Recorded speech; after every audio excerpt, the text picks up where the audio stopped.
Continuing education knows that at the end, students want to graduate, and we can help them do that because we take the time to really listen to their needs, and we understand all the different options that are available across the campus for them.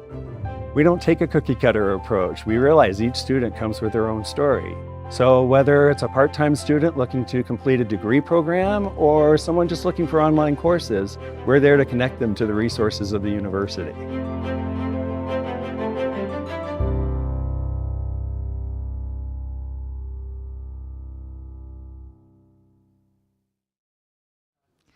Welcome, everybody. I'm Tina Mew. I'll be moderating today.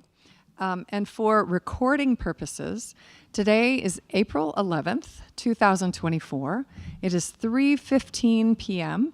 This is panel number 17984, titled The Importance of Truth, Honesty, and Integrity in U.S. Politics. Before we get started, the University of Colorado Boulder, Colorado's flagship university, honors and recognizes the many contributions of Indigenous peoples in our state. CU Boulder acknowledges that it is located on the traditional territories and ancestral homelands of the Cheyenne, Arapaho, Ute, and many other Native American nations. Their forced removal from these territories has caused devastating and lasting impacts. While the University of Colorado Boulder can never undo or rectify the devastation wrought on Indigenous peoples, we commit to improving and enhancing engagement with Indigenous peoples and issues locally and globally. We will do this by recognizing and amplifying the voices of Indigenous CU Boulder students, staff, and faculty in their work, educating, conducting research, supporting student success, and integrating Indigenous knowledge, consulting, engaging, and working collaboratively with tribal nations to enhance our ability to provide access and culturally sensitive support and to recruit, retain, and graduate Native American students in a climate that is inclusive and respectful. Another thing I'd like to mention is how questions are going to work. So here's how we will handle the Q&A. We'll reserve the end of the discussion for Q&A. We're using a note card system to receive questions from the audience. At any time in the session, simply raise your hand to request a note card and pencil from one of our producers. And there's Stephen, our producer, and oh yeah, we have producers on either side of the room, so raise your hand and they'll come find you with a card and a pencil. Please write legibly. If you are a student, please note this in your question on the card because you'll get preference. If any student wants to get a question in, they leap to the head of the pack of the cards. When you finish, raise your hand to hand it to the producer, bring it up to me. I urge everyone to please make your questions brief and to the point. Okay, so now I'll let you know who I am. I'll briefly introduce all our panelists, and then we'll get started. My name is Tina Mew. I recently retired just last year after 30 plus years as a middle school science teacher, just up the street at Centennial Middle School. And I am delighted to finally be available in the daytime to again attend the Conference of World Affairs. I'm a scientist. I earned my doctorate and earlier degrees here at CU in the biology departments. I'm the former president of our teachers union in Boulder, a longtime reproductive rights leader with Planned Parenthood of the Rocky Mountains, and currently running to represent us here in House District 10 at the Colorado State House. So I think that's part of the reason that I was invited to moderate here today. I have some skin in the whole political truth, honesty, and integrity game as a candidate. And so I welcomed the chance to come and moderate and be with these fine panelists for this discussion. So now on to our panelists. Oh, I didn't even talk beforehand about the order that we'll go in, but I'll just go down the line here. So right to my left is Marcus Brauchley. He is a veteran journalist, managing, overseeing, advising, and investing in a range of media and tech concerns, from the Wall Street Journal to the Washington Post to small journalism-related nonprofits. He has lived and worked all over the world, and so I look forward to his thoughts about the weight of truth, honesty, and integrity in U.S. politics versus their weight elsewhere, and his thoughts about the role of the media in these ideals as well. So welcome, Marcus. Do you clap? Probably. Yeah? No? Yeah. All right. Okay. Next to Marcus is Devin Gray. Devin is the president of Ending Poverty in California, also known as EPIC, originally formed under Stockton Mayor Michael Tubbs. And as you've read, probably in your program, if you looked it up, Devin also has varied experiences as a policy advisor around gun safety and criminal justice reform. I listened to Devin's testimony before the California Assembly, their budget committee, about reforming benefit systems for people living in poverty, and I hope we'll hear more about truth, honesty, and integrity as applied to the narratives and politics of poverty. So welcome, Devin.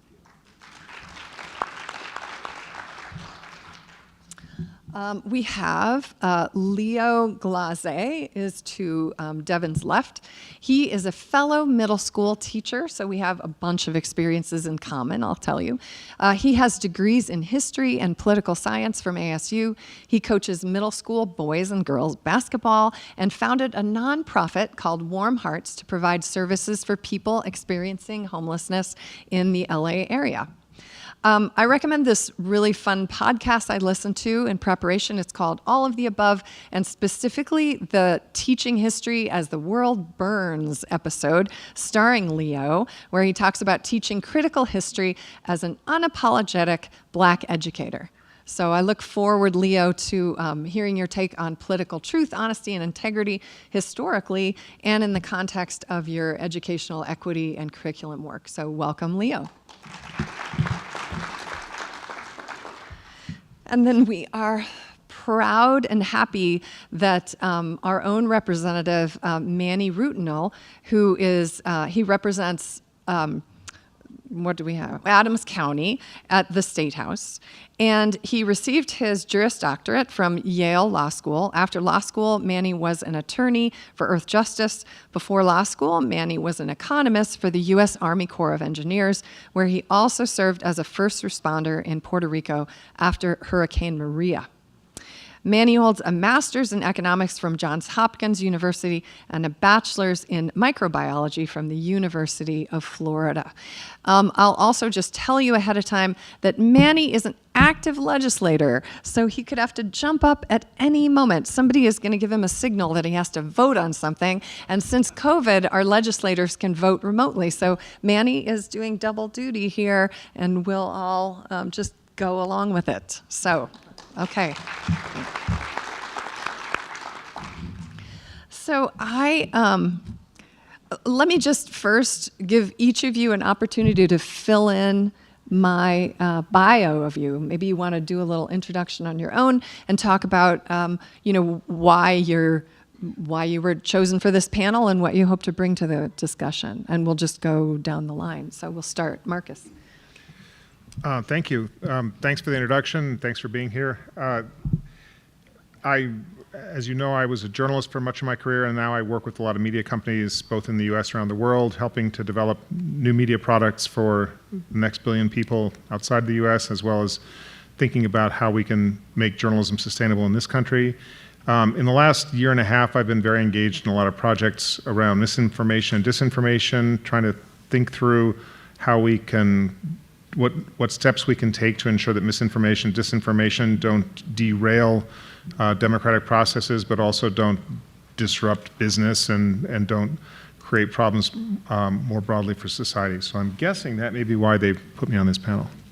Thank you. Hi, everyone. Devin Gray, lead an organization called End Poverty in California.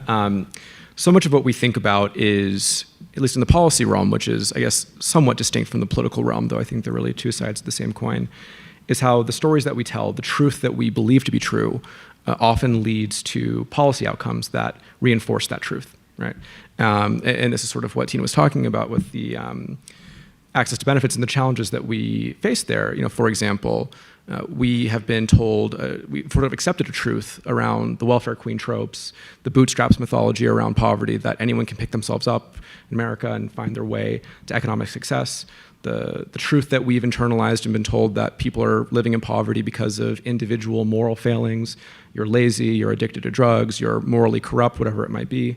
All rather than, I think many of us sort of fundamentally recognize if you've spent time in poverty or proximate to poverty, which is that people are living without because of structural challenges and structural problems. But the problem, of course, is that these bad narratives, these bad tropes aren't just offensive to us or to our souls or to our beings. The problem is that they lead to a corrosive politics, and they also lead to policy decisions that ultimately reinforce them. And when we're talking about public benefits, one of the main instances that we see this manifest is in a welfare state that operates from a presumption of distrust, because we've been told that people seeking help from the government are inherently distrustful or are scammers until proven otherwise. And then we, in turn, create barriers to access that ultimately make it harder for people to get money, ultimately.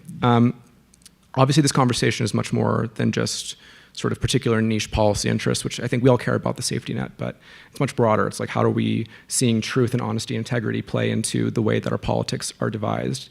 And I sort of just want to caution folks that I think because we're in a moment where it seems particularly corrosive because of certain candidates or because of the media ecosystem that we live in, or because it seems like education is being made harder to execute, which I know, Leo, you can talk about, and obviously Tina, you can as well.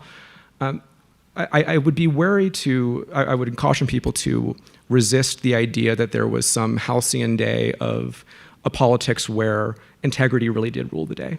I think we've always been combating against a corrosiveness in our politics and attempts by people throughout American history to prey on our worst instincts and divide people. So I think it's not to say that we shouldn't acknowledge the particularities of the moment that we're in and the unique challenges that we have in a rapidly evolving media ecosystem, but we also shouldn't be deterred by thinking that things are worse now than they've always been, because I think that can sometimes paralyze us to take action that is quite tangible. So I'm excited for the conversation, for what everyone else has to say, so thanks. Totally agree with what Devin said. A part of me being here as a historian is really trying to root this conversation in the history of this country. And when it comes to truth and honesty and integrity in politics, like that is something that has never been the case in this country. We can date that back to the first legislative body, which was the House of Burgesses in Virginia, in which they willingly told lies about, the merits or the incompatibility of them with Native Americans. And so these are things that we have been fighting, against, since people came to this continent. And that goes all the way through 1824 and 1828 with Andrew Jackson and John Quincy Adams, with them willingly sharing lies and spreading lies about each other during their elections, and continues to go through with different, newspapers that were actually on either politician's side that would willingly produce these sorts of lies and things of that nature. And so, like Devin said, I think it's really important for us to understand that, there is a rooted history in this, and that what we're seeing today is not unprecedented. It is, a part of American discourse, and it is up to us as, the people of the United States to, hold politicians accountable for their actions or words or lack thereof. A part of my job that I do inside of my classroom is trying to help my students find ways to, access good quality information. And it's not about me giving them sources and telling them that these sources are the truth right here and listen to these, but it's about giving them the tools to go out there and try to find those answers for themselves. We have all been at some point in time in our lives misled or made to believe something that wasn't true, or we believe something that we read in the newspaper or on the internet. And so it happens, but hopefully with us gaining these sorts of skills, we can try to make sure that those things don't happen, as frequently as they may have happened before. And when they do happen, it's up to us to make those corrections, right those wrongs, and then also, ultimately hold people accountable for their actions and for their words. Yeah, so I'm in politics, and so that means that I'm in the business of narratives, talking points, truths, half-truths, and bold-faced lies. That's what it's all about. I'm actually super fascinated about the history of integrity and honesty in this context, because I'm sort of only existing in it and visible. It's very salient to me, the modern day. We've got technologies that sort of enable folks to elevate dishonest information at a rate that perhaps to me feels unprecedented. And we've got folks on the other side that are able to fact check and do so at an unprecedented rate as well. And so I'm really interested in this topic because I think that to be able to make progress, we need to be able to understand information appropriately, speak about the same facts, negotiate based on those facts. But I do think that there are systems at play right now and incentives at play right now that I think are unprecedented and dangerous. Great. Thanks, everybody. So while we were backstage in the green room getting ready, Manny, you weren't with us, so you're just going to have to wing it. But I told everybody I have this question that will maybe get us kicked off. And then they started talking about the question, and I said, be quiet, everybody. Save it for the panel. But we'll see. We'll see what happens. Okay. So I've been thinking about these words in the title of our presentation, and especially about truth. So honesty and integrity are more easily understood, I think, because they're more internal. So a person knows when they're being honest, and a person knows when they're acting with integrity. But truth seems different. So to what extent is truth even an accurate word to use, given the pervasiveness of bias? And can there be truth in American politics? So I'll just throw that out, and whoever would like to start can start. Okay, Manny. I think that's an excellent question. Okay, good. And I think what becomes really clear when you're discussing with colleagues that have different viewpoints is that they clearly have different lives and they have experienced different information throughout their life. And on top of that, they have different values. And so what's true to them about what's right for the world is different, necessarily so, than what's true for me. And the reason for that is clear. It's just we are a product of what we are exposed to, of our environment, our predispositions. And so I think truth, when it comes to evidence, perhaps there may be less wiggle room there. But when it comes to values and what we think is right and wrong and the sort of information that we present, I think that it's a tricky subject. And it's unfortunate that that is the case, but it's also beautiful that that's the case. It's the diversity that makes democracy so important and so interesting. And so I'm excited to continue that dialogue with my colleagues on a day-to-day basis just to figure out what's their truth. I can jump in. I think truth in politics feels very malleable, right? Like truth is sort of in the eye of the beholder. Truth, whatever becomes the predominant, prevailing narrative is sort of based off of majority rule in some ways.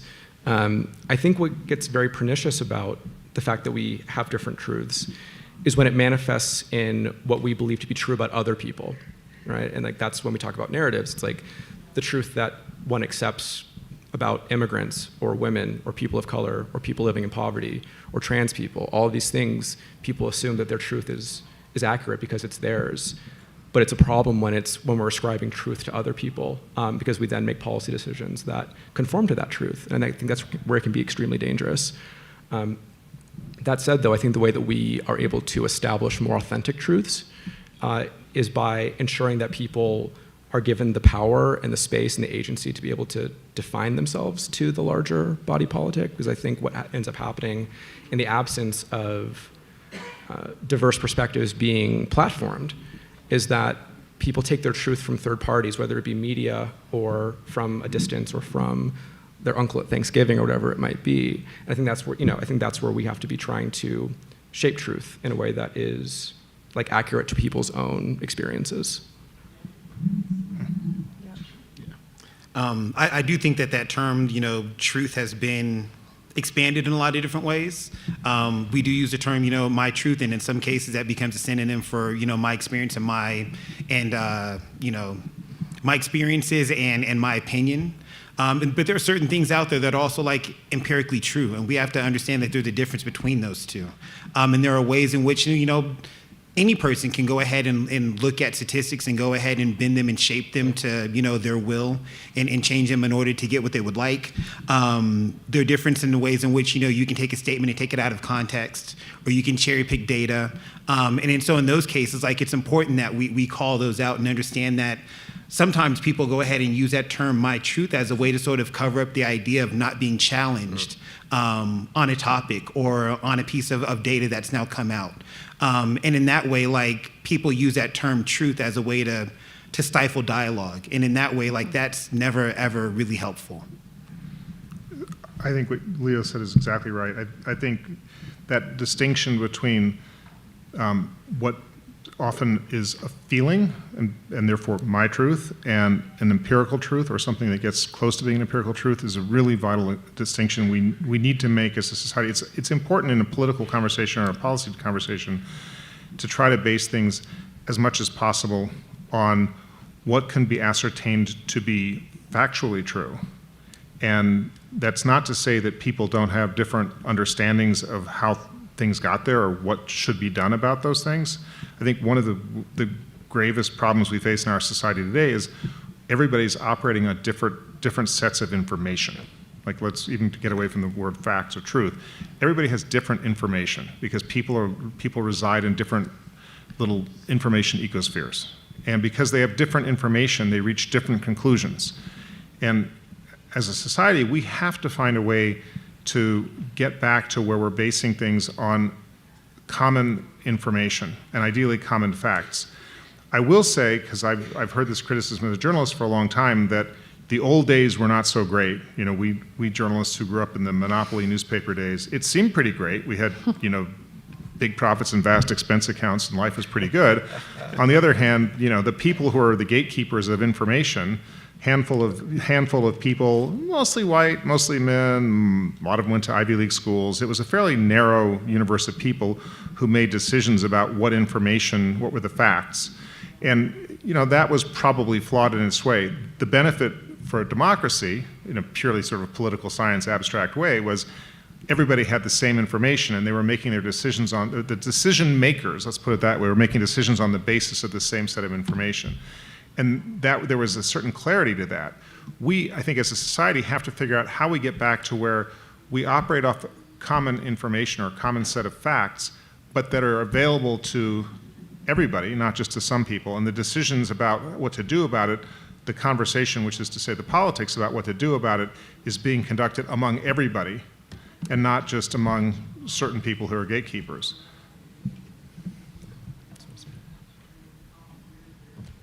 Okay, everybody's nodding. I guess it's time for more prompting. We agree. So yes. So you know, as you were just talking, Marcus, I was thinking. Well, first of all, to back up 30 seconds, I was going to ask a question about, hey, do you think there have been halcyon days for journalism that have bypassed us now? But I think you did a nice job of, no, there haven't been. So, It was halcyon for the journalists. yeah. And for the people who were leading and making decisions, right? Much simpler. So, but that did lead me to this question. I am a big fan of consensus work. So I have done a lot of work, you know, as president of the union, I've done a lot of work to bring people together. And I'm wondering about your own experiences where you have brought people together who have different truths politically to reframe and to craft one truth to drive policy forward. Because I can think of some experiences I've had where everybody comes in the room with their own truth, and by the end, with enough open-heartedness, you know, you leave with a new understanding of that, and I bet you all have had similar experiences. Can I start with, well, whoever would like to start?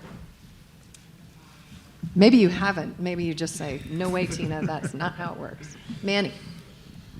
Yeah, so I think there are so many things that folks on different sides of the aisle agree on, but we never hear about it because it just doesn't drive the clicks when it comes to the journalism or the social media side of things. So there's this concept of like secret Congress. There are all sorts of bills that legislators have passed throughout the decades that you haven't heard about. And they were just bipartisan bills. They just go under the radar and, you know, kumbaya moments. I think there are dozens and dozens and dozens of examples of that where you can look at the voting records and you can see that something gets passed unanimously. So there's all sorts of opportunities for that at the state level. I'm not sure anymore at the federal level if that occurs. But I think that there's an opportunity to make sure that something is a win-win opportunity. So just to give you an example of a bill that I'm working on probably for a future session, and it has to do with cattle production in Colorado. So cattle production, it's not the most environmentally friendly or sustainable approach. I think a lot of us know about that. But it turns out that there are certain nations like Brazil, Argentina, that are doing a much worse job because they have to deforest the Amazon rainforest, et cetera. And so there's an opportunity for me to work alongside a cattle rancher legislator to say, okay, we will not allow for federal governments to procure beef from nations that are destroying the Amazon rainforest. And so that's good for Colorado ranchers because they're doing slightly better production practices. And it's good for the environment because that way we're not incentivizing the production of cattle and beef in geographic context that is particularly destructive. So there's a lot of opportunities like that where there's consensus, at least for the folks that are voting. Now, of course, maybe the Brazilian corporations may not be as favorable, but at least they don't have lobbyists who are aware of this policy yet.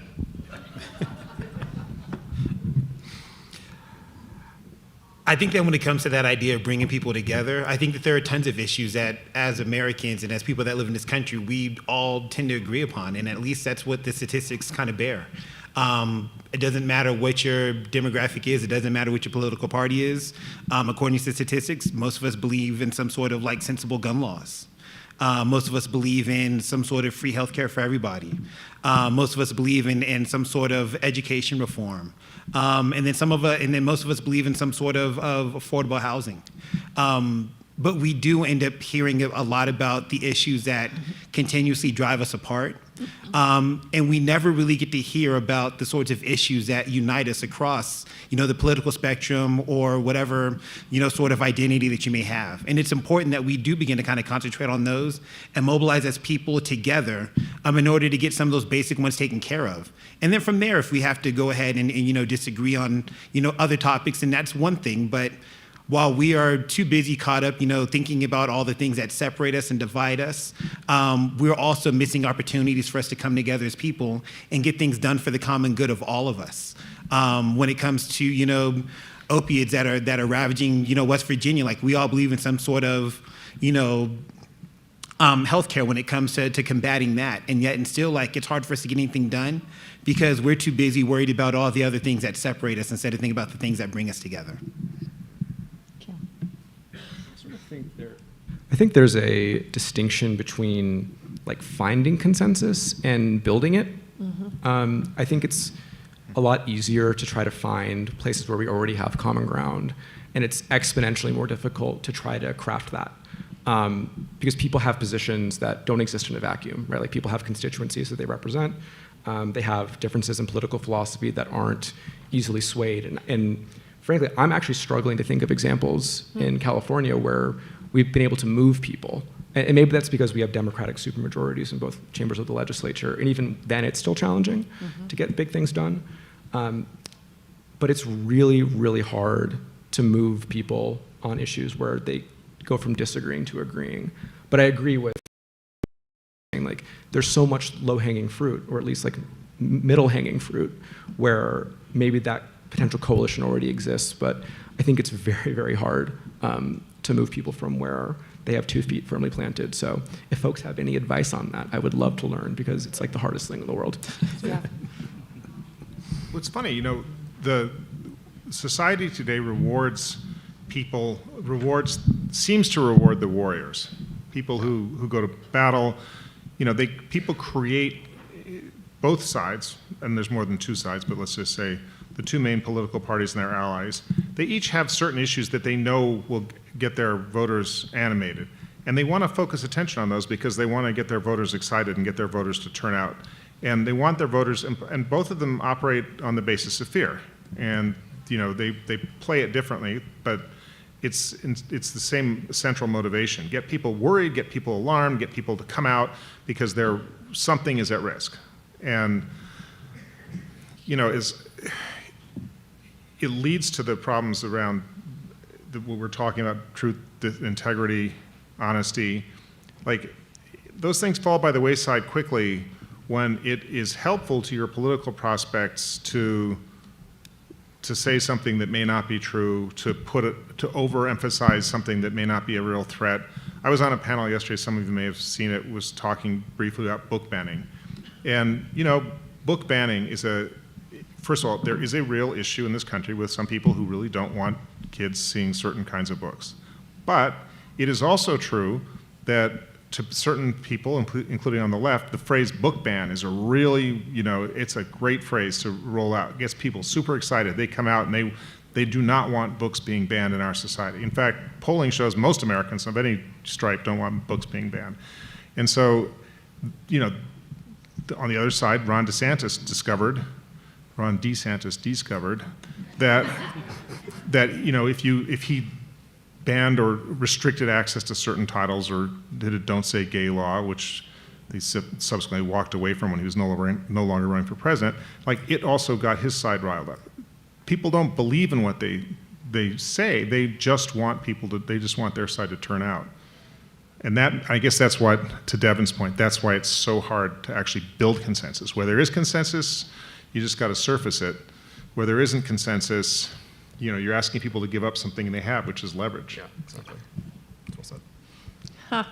Well, that's quite depressing to me. And It's fine. Yeah, and I'm just going to say, I think it's our structures. When you go in and you have constituencies and you can't be really free to be open-hearted because you carry a bunch of stuff with you, then it's going to be hard to really find new truth. But I still think it's something laudable that we need to, continue working on. I'm going to go. I have a lot of questions in front of me, and I've kind of grouped them into these categories. A bunch of them are about information on the internet. So I think what I'm going to do is read a few of them that go together and hear from our panelists about these. So could someone address the dilemma of what seems to be a vast oversupply of information sources, especially with the advent of the internet? What guardrails would you like government to establish on big internet media like Google, Facebook, Instagram, etc.? And I think this relates to it too. What can citizens do to winnow the truth from a field of mixed information, misinformation, disinformation, etc.? And then a specific ask for Leo to give us some of his tools to do that. I'll also just throw in that someone also asked, what's the origin and basis of conspiracy theories? And I throw it in because I think it's related to this mass oversupply of information, right? So, okay, with all that in mind, take it away, panel. I'm not sure what sorts of legislation that government should come up with when it comes to Google and Facebook.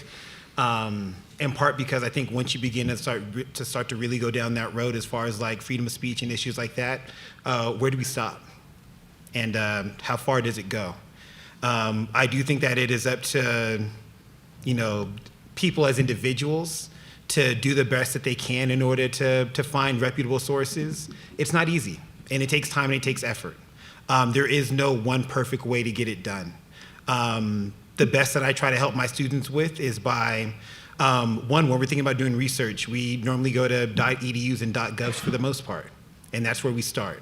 From there, we get into .orgs and we get into .coms, but then after that, I have to start teaching them how to vet sources. And that means looking at the sorts of ads that are on these sites, and if there are ads that you don't necessarily support, they are ads that seem to be really suggestive and divisive or really inflammatory. Those are probably sites that you don't want to continue to stay on. Also, you look for little things such as on a source or on a link, does a hyperlink work? And those are those little ones that are in different colors, that are underlined, that when you move your cursor to it, it turns into like a finger. If you can click on it and it brings you to something else that's full of information, that source has probably been updated recently. Go to the bottom of the page and go ahead and look at the last time that page had been updated. And if it's been 3, 4, 5, 6, 7, 8, 10 years, go ahead and find another source. Because hopefully by then, new scholarship and new information has been there. And it also means that even if there isn't, somebody's cared enough about that website to go ahead and keep it up running and up and running. Go ahead and look for misspellings of words. When you look at the title of an article, check to see how inflammatory the article is. Does it make you feel a certain way when you read it? If you go to an article and it pisses you off, it's probably trying to get you to think about it in one way or the other, and you're not going to be really objective when you go ahead and take a look at it. And so those are some of the things that I work on with my students. And again, it's not perfect and it's not easy. And the one thing that they really hate is the time that it takes in order to understand the website or understand different ones. But it is rewarding because they actually do end up learning how to, cultivate and value that skill. If you go to one website that's got certain data and information on it and you're not sure if you can trust it, go to another one. And if that other site that you go to has different information or different data on it, then that means you got to go to a third and at least get to a tiebreaker where you can say, hey, I went to 3 or 4 sources and 2 or 3 of them said the same thing and that 1 or 2 didn't. And at least you have a consensus moving forward on one that you can probably trust compared to another one. But again, it's not easy and it takes time and effort. And for a lot of us, that's not always time that we necessarily have. But if you reading an article really does make you upset, understand that when it comes to these web sources, understand when it comes to news sites, it's not really their job to educate us. They're in the business of making money. And the way that they make money is by getting clicks. And the way that they make money is by, you sharing it out on social media. And so understand that and, try your best to not necessarily play into what they're trying to get out of you, which is to try to get a visceral reaction.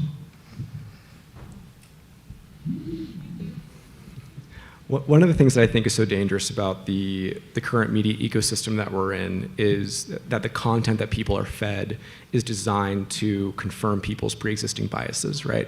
Like the algorithm is meant to press the exact buttons that it knows is going to make you want to keep scrolling on TikTok or on Instagram or whatever it might be. And I don't know if there's a way to legislate that away, but I do think that if there's a way that we can do it, especially maybe if it's targeted towards kids, I think that's might be a place where we can find some pre-existing political consensus around that, because I think every faction has an interest in that to some extent. We talk a lot about third-party fact-checking, and I think that's really good in principle, but I think the problem is that many people don't trust institutions, they don't trust fact-checkers writ large, so it makes it very difficult to actually get to the intended result here, which is trying to achieve the common ground of truth. But Leo, I appreciate that what you're doing is building media literacy. Yeah. For kids, right? And I think that is probably the currency that's going to be the most important for the next generation to not be inundated with fake news even more than they already are. But I also think that we can think about this a bit more broadly, which is, what is driving people, and this is getting to the conspiracy question even, what is driving the distrust in the first place? And I think for many folks, feeling like you don't have agency over your life, over your community, if you don't have cultural relevance or cultural power, can often lead to feeling distrustful over institutions because the institutions haven't worked for you or are working for you less than maybe they were earlier on in your life. So I think there's an inverse relationship between power and between distrust as well. So I think to the extent that we can ensure that folks have agency and feel power, whether that be economically, culturally, or societally, I think that's actually maybe the best remedy for the distrust that is so rampant across not just media, but all of our institutions. 2 points. One, if you don't know it, I recommend all of you get to know the News Literacy Project, which is a group out of Washington that develops curricula for secondary school kids around the country to educate them about how to do exactly what Leo was talking about so that they get good information, because I think it is an enormous challenge. The second thing, I think this is going to be a very difficult year in the world of misinformation and disinformation, not just in this country, but around the world. There's a lot of elections going on, and AI makes it easier than ever to create and distribute misinformation and disinformation. There have been a lot of warnings already about, the Russians and the Chinese are attempting to expose and exploit fissures in American society by creating content on social media platforms and distributing it that's designed to be inflammatory. I think that is largely true, but I also think that many other actors do this in many other contexts. It's not just happening in the US, although, in New Hampshire, some of you probably know this, right before the New Hampshire primary, somebody did a robocall in the voice of Joe Biden telling people not to vote, that he didn't need their vote. And it turned out that the person who had funded the creation of this robocall, which was created by a technology startup, which I forget the name of, but was Dean Phillips, the Democratic, the not super popular or successful Democratic challenger to Joe Biden in the election, and heir to he's got a vodka and an ice cream fortune, I think. But anyway, his campaign had created this robocall, and then when his guy was called out for creating the robocall, which is pretty inimical to the principles of democracy, he said, well, I just wanted to show everybody what's possible. He didn't need to do that because actually in Slovakia, there was an election earlier, and in Slovakia, they created a fake audio between the liberal candidate. The audio was supposedly the liberal candidate for prime minister and a journalist from one of the big publications in Slovakia talking about how they were going to rig the election. And that came out right before the election, and it caused the election to tip in the direction of the right-wing candidate in Slovakia, who is very much he's thought to be in Russia's camp. I have no idea, I'm not a Slovakia expert, but he's against giving further aid to Ukraine, and his political party has the excellent acronym SMER, or SMER, and the SMER party won because of this piece of synthetic audio that was created right before the election. So AI is going to allow a lot more of this. The good news, so it's not all bad news, is that AI is also a tool that can be used to recognize when something is fake and at scale. So I think it's going to be kind of an arms race between the people who are trying to create content that is designed to manipulate popular opinion and people who are trying to create tools to recognize and show that stuff to people so that we will understand what not to trust. I'm so glad you brought up AI, because I think this is a really unprecedented time when it comes to misinformation on the internet. If you thought the internet was bad at providing misinformation before, you haven't seen anything yet. And audio is just one component. There are now deep fakes of video as well, where it is imperceptible. You can't tell the difference between Joe Biden saying one thing in real life or a deepfake artificial intelligence-induced video of Joe Biden saying something else. And so, in the past, maybe you could look at .gov, .org, all these things, but now you're going to be seeing people saying things that aren't them saying things, and that is terrifying. On the legislative side of things, what we're doing this legislative session on a bill that I'm co-sponsoring is we are putting liability against the producers of deepfake material who don't disclose that something is deepfake. In other words, if you put out a video of Joe Biden saying something that he didn't say, a video, audio, whatever it may be, but you don't disclose that this is artificially intelligently created, you are subject to a lawsuit. Now, this is a tricky area of law, like you mentioned. This is a First Amendment issue, perhaps, and who knows how this will go when it eventually gets challenged in the courts. But it seems like there are reasonable constraints on the First Amendment. You're not just allowed to say anything about anyone. And so this, I think, falls into that category of protecting the public against fraud or things of that nature. But it's a pretty terrifying time, and we're just getting started. Yeah. I saw Marcus writing down things as Manny was talking, because you have some thoughts more to share about this. No, I'm going to ask Manny afterwards to give me that legislation. I don't think it's going to. I actually think it's. I'm not a lawyer, but this is the same Supreme Court that decided that it was okay for it. It decided in a plausible way that you can't, that political contributions are a form of speech, and I think that's a plausible argument. But then they went a step further and they say that anonymousness is a form of speech as well, which I don't particularly love.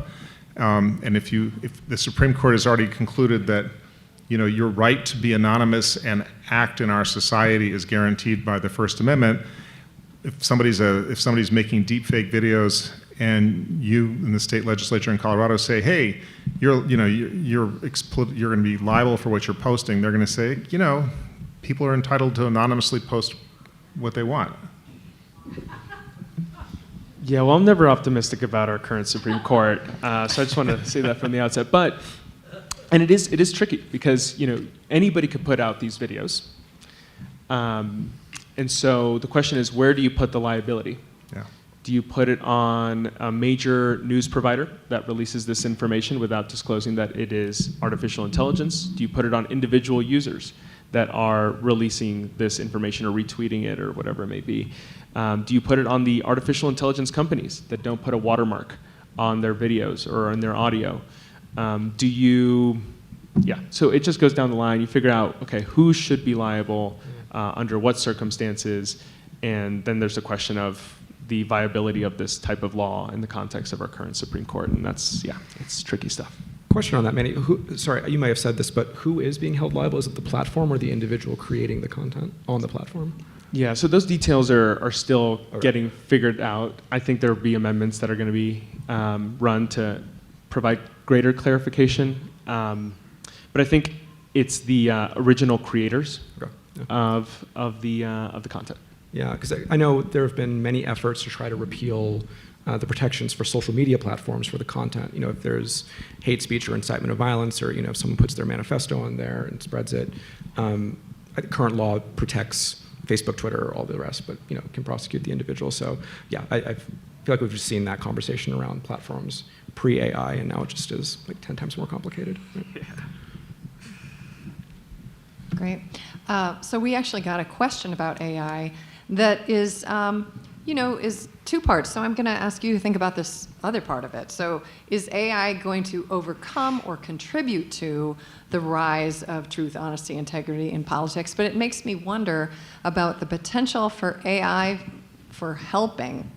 Can you imagine a situation where AI is actually going to benefit us in this, is actually going to be able to discern what things are real and fake? Is this something anybody knows about?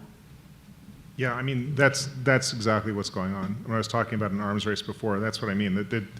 AI is going to be used to detect AI-generated fakes, and then the AI-generated fakers are going to figure out new ways to produce something that is undetectable, and then the detection people are going to upgrade their software, and I'll tell you why, by the way. It's not because there's a lot of economic incentive to do what's right by society and politics and civil society. It's because companies are getting really nervous about this stuff. Like, you can fake the voice, you can fake somebody's voice very easily, as this Joe Biden tape showed. And then you can get on somebody's Vanguard account and say, my voice gives me the right to authorize you to do transactions based on my voice. And this is, the financial services companies are alarmed because they've all installed these voice-activated systems, and they're worried. Commercial products companies, if you make a video with, I was on a panel before with Carl Quintanilla from CNBC. You make a deep fake video of Carl on CNBC talking about, another Boeing incident, and the Boeing stock price tanks by 20%. And somebody shorts the stock and makes a lot of money. There's tons of ways. People can destroy corporate reputations. There's a lot of concern on the business side, which is unfortunately, but frequently the way our society moves things forward, is like when there's a lot of economic interests involved, things start to move. And I think you're going to see a lot of technologies aimed at defeating deepfakes or identifying them. Seems like you know more about that than any of us, I would imagine. No, I think that's exactly what's going to happen, right? So, yeah. But we need it. Yeah, we can be hopeful about that. All right, so I'm cognizant of time, but I have another question, maybe this will close it out. Do you have any questions, guys on the sides? No. So producers, no. Okay. So, and this is just what you all think personally, of course. When does campaign exaggeration, so individuals campaigning or initiatives or, ballot measures, things like that? When does exaggeration cross the line of honesty and integrity? And really what I mean by that is, it ever enough to say that the ends justify the means? Do the ends justify the means and allow this distortion or people to act without much honesty and integrity if they have a good end in mind? What do you think? It's a great question. So I'm going to give you I'll give you my optimistic take on this.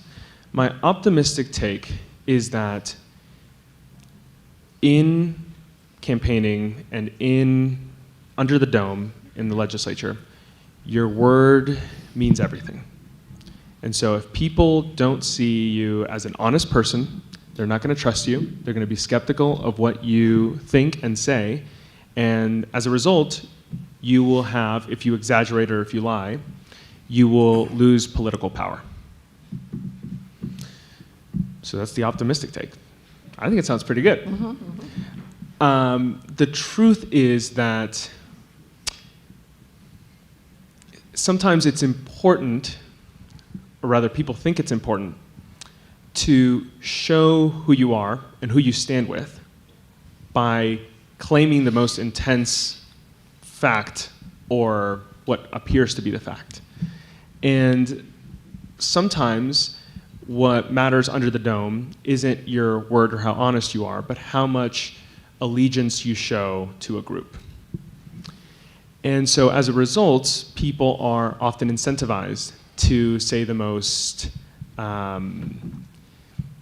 intense version of whatever it is that you're trying to say. And I don't know how, at this moment, how to create the right systemic mechanisms to encourage honesty and nuance and speaking about topics in the gray. And honestly, it's just above my pay grade. I think we are talking about a lot of different moving parts, systems, technologies that are moving so quickly and encouraging behaviors that are troubling and get us away from nuance and truth-telling in the most extensive ways. And personally, I like to be in that gray, in that nuance. But often, to get your point across, you just need a talking point. And you need to be able to signal to somebody, hey, this is the area that I care about. You also care about this. Here's the talking point that we can both say that is true enough, and it is true, even though it's not talking about what the opposition would like me to say. Yeah, thank you. Do the ends justify the means? Yeah. I'd like to live in a world where they never do, where that if you can go ahead and kind of pull the thread out of a sweater and unravel it to do it for a certain cause, that's not the sort of politics or sort of world that we like to live in. I get that people are going to cherry pick information. And in a lot of cases, when you're doing that to the detriment of other folks, I think that stuff should be called out. The first instance that I think of when I think about this question is, the presidential election of 1988. And that is Michael Dukakis and George Bush. And Dukakis was winning that election, pretty handily, pretty easily. And if y'all can remember what happens in 1988, we get the Willie Horton, crime, in which Willie Horton is a convicted criminal in Massachusetts, and he's off on leave on a furlough program. And while he's out, he rapes and abuses a lady and then stabs her boyfriend.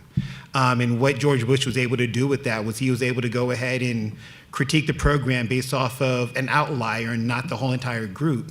And he's able to kind of run away with the presidency. And therefore, when you look at that one case, it probably changes, the scope and the foreign policy and everything that we've done from that point forward. And what it also did for Democrats is it also, showed that a lot of Democrats now had to show that they were going to be just as tough on crime as Republicans were in order to get elected. And then that gives us, crime bills of 1994, and that gives us school to prison pipelines. That separates, families and homes. That gives us, the war on drugs and, the crack epidemic and all these things that come along with it. And that was all started because, somebody had the ability to pull that one thread and, go ahead and use that and weaponize that against, a group of people. And, many issues that we have today can be kind of stemmed from that one thing. And is it necessarily fair or not? I don't know if I'm up here and I'm qualified enough to say. But again, as a person who studies history, I can look at where we went from 1988 until today and, see all the different, directions that we could have gone in and the possibilities of it. And I think that, one of my biggest things that I try to do as a history educator is not just kind of show what history has done, but also try to get kids and students to, imagine a different future and sort of imagine otherwise. And, thinking about your future should be something that is creative, and it doesn't have to just kind of go lock in step with the way that things are. But in order to change it, we've got to make change. And I think a part of that stands with, holding everybody accountable for their words and their actions and the ways that we weaponize information. Leo, I'm so glad you raised the 88 election. I was going to do the same thing with the Willie Horton ad, actually. And we're still dealing with the consequences, right? Clarence Thomas is still on the Supreme Court because of that election. I sort of to double click on what Manny was saying on the optimistic side around, there is sort of a social cost, I think, for elected officials among their peers. Like, worked in the California legislature, and I think the folks who are seen as, less credible pay a cost politically. They're less likely to be chairing the big committees. They're less likely to rise up in leadership. You're not seen as a serious actor among policy experts, and that's real. The problem, of course, is what are the stopgaps to have uncredible people who are willing to exaggerate the truth, to getting into office in the first place, right? And I think that has to fall on voters being able to enact a cost electorally for folks who have been demonstrated to take a Machiavellian approach towards campaigning. And I think we are so far from that. And I think it goes back to the differences in truths that we internalize. Like, I think, I'm a partisan. I make no bones about that. I think Matt Gaetz in Congress is a liar. Like, he lies about everything. I'm sure his biggest supporters think he is the most honest politician of all time, right? And I'm sure people, criticize folks on the left for maybe doing the same. And I think that they're really honest because I believe the truth that they are espousing. So I think that's why it's so challenging. And I think that if it's going to be impossible to, maybe not impossible, it's going to be very challenging for voters to be able to enact a penalty against politicians for exaggerating the truth, even in very gross ways, if they're still appealing to the truth that we've internalized because we've bought into our side of the argument, as true as we believe it to be. So I don't really have a solution other than the same kinds of finding some sort of shared common ground on truth generally. I think that's kind of the only way that we can have a politics that is actually constrained by incentives that tell people that there's a cost to pay if you're found lying. What they said. Nothing to add. That was well said by everybody. Yeah, okay. Okay, I think that we have the people are going like this to me, so it's probably more like 8 minutes or 7 minutes now or something like that. So I would just like to give each of our panelists an opportunity to say what hasn't been said and what you thought you might say in a panel about truth, honesty, and integrity in politics. So we'll start on the end with Manny this time. Great. What hasn't been said? I think we've covered a lot of ground here, and I've been really, it's been really wonderful to be on this panel with all of you. I think that it's important that we think about these issues whenever possible on a systemic level. Find out what are the corporate policies, what are the statutes that we can tweak, adjust to encourage honesty and integrity. I think there have always been dishonest individuals, but what I think could set us apart in these structures where we are negotiating and accountable to the public is that we have the ability to set the laws and the rules under which we all have to play. And so whenever possible, I want to encourage all of us to think about, sure, our role in encouraging integrity, honesty, spreading positive, important, and accurate information, but thinking about what are the systems at play that are above our pay grade that we can adjust and change, and do that through corporate policies and through the legislative process. And so I just want to leave that.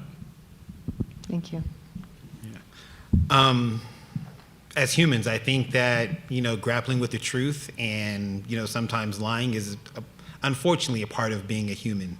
I read an article not too long ago that said that, the average person tells 2 lies every day. And sometimes, they're going to be, little small ones, like, hey, I was just too busy, couldn't pick up the phone. And sometimes they end up being, a bit more. And I think that when it comes to, elected officials and politicians and in our sort of in our landscape, it is important for us to, hold folks accountable. Another thing that's sort of very universally, known and accepted amongst, everybody for the most part, up to 92 or 93%. It doesn't matter if you're a man or a woman. It doesn't matter if you're Jewish or Catholic. It doesn't matter if you are a Democrat or Republican. Most people don't like politicians that don't tell the truth, and we don't find that acceptable. But the part that's also interesting about that is that depending on the politician that you like, even when it's been told in studies that that somebody can prove to you that they lied and didn't tell the truth, the interesting thing happens, which is, yeah, we don't necessarily like it, but we also don't tend to view them any less than the way that we did before, and that ends up being a part of the problem. We can't allow, politics and elections that just turn into popularity contests and just be amongst, people that we like. And so therefore they can get away with, telling that one little lie because, again, it creates the common good, or they didn't lie as much as that other person. And so therefore, they're still a little bit better. We have to hold everybody to the same standards and sort of let the chips fall where they may. And I think once we begin to kind of change our mindset on, the truth, or being purposely lied to or purposely led in a way that is going to be, harmful to us, then I think we'll get that shifting the other way with politicians that begin to understand that they can't say and do that thing and still get elected. And, we might have to go through some growing pains in order to get there. But I think that we can hold them accountable for their actions or for their words as long as, we're honest about it. And as long as we are trying to be as objective to it as well, and not necessarily fall into, well, I like that person, so it's not as bad as if I didn't like them. Thank you.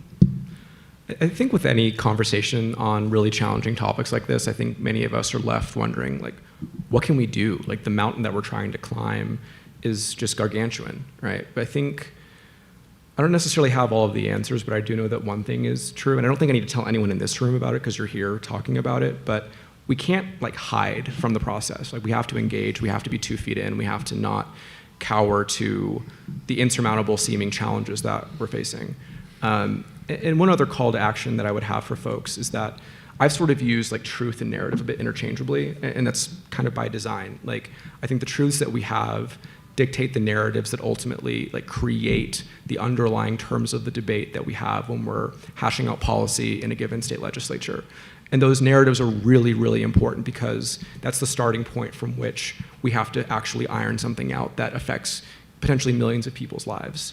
So what I would hope that all of us can do is that when we see harmful narratives, harmful truths, particularly about people that we may not otherwise have something in common with, the person who's at a different level of economic status or a different race or a different gender, fight back on the harmful narratives that will ultimately lead to a truth becoming more established that's actually quite harmful for folks, and do your best to try to center the voices of people so that they can speak for themselves ultimately and dictate the truth on their terms rather than on a third party's terms.